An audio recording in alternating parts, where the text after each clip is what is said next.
ഒറ്റക്കാലിൽ ചെരുപ്പിട്ടിട്ട് ഇവൻ എങ്ങടെ എത്തി നോക്കണമെന്ന് അറിയാമോ? പള്ളിയുടെ അകത്തേക്കാണ് കേട്ടോ. കാരണം എന്താണെന്ന് വെച്ചിട്ടുണ്ടെങ്കിൽ എൻ്റെ മോൾക്ക് കാറ്റീസം കുർബാനയ്ക്ക് വായനയ്ക്കുണ്ട്.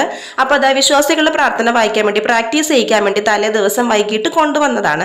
അപ്പോൾ അവൾ അങ്ങനെ അകത്ത് പ്രാക്ടീസ് ഒക്കെ ചെയ്യുന്ന സമയത്ത് ഞങ്ങൾ പുറത്തുതാ ഞങ്ങളിവിടെ മുറ്റത്ത് നിൽക്കുവാണ്. അപ്പോൾ ഞാൻ എന്താ എൻ്റെ മോന് ഞാൻ പഠിച്ച സ്കൂളൊക്കെ കാണിച്ചു കൊടുത്ത് അവിടെ ഒരു മാതാവിൻ്റെ ഗ്രോട്ടോയൊക്കെ ഉണ്ട്. 7ാം ക്ലാസ്സിൽ പഠിക്കുമ്പോൾ അമ്മ ഈ സ്കൂളിൽ തീയിടാനൊക്കെ പ്ലാൻ ചെയ്തിട്ടുണ്ട് മോനെ, കണക്കിൻ്റെ പിരീഡ് എന്നൊക്കെ അവനോട് ഞാനിങ്ങനെ പറയുകയാണിത്. ആ പള്ളിയുടെ മേടയുടെ ഫ്രണ്ടിൽ ഒരു ചെമ്പകത്തിന്റെ മരം ഉണ്ട് കേട്ടോ. ഒത്തിരി പൂക്കൾ ഇങ്ങനെ പൊഴിഞ്ഞ് വീഴും. അപ്പൊ പ്രാക്ടീസ് ഒക്കെ കഴിഞ്ഞ് ഞങ്ങൾ നേരെ പോയിട്ട് എൻ്റെ മോൾക്കൊരു വൈറ്റ് കളറിലെ മുത്തുമാല മേടിച്ചു. പിന്നെ വിശക്കുന്നമ്മ എന്ന് പറഞ്ഞപ്പോഴത്തേനും പഴം ഉണ്ടെന്ന് പറഞ്ഞപ്പോൾ പഴം വേണ്ട, ബേക്കറിയിൽ നിന്ന് വല്ലതും മതി എന്ന് പറഞ്ഞപ്പോഴത്തേനും ഞാൻ പോയിട്ട് 2 പീസ് കേക്കും അതേപോലെ ചിക്കൻ റോളും മേടിച്ചു കൊടുത്തു. അപ്പോൾ ഇവർ ഇരുത്തി കഴിപ്പിക്കുന്ന ഇത്തിരി ശ്രമകരമായിട്ടുള്ള പരിപാടിയാണ്. അപ്പം ഞാൻ കഴിക്കുന്നത് നോക്കി കേക്ക് കണ്ട പിന്നെ എനിക്ക് പ്രാന്താണല്ലോ.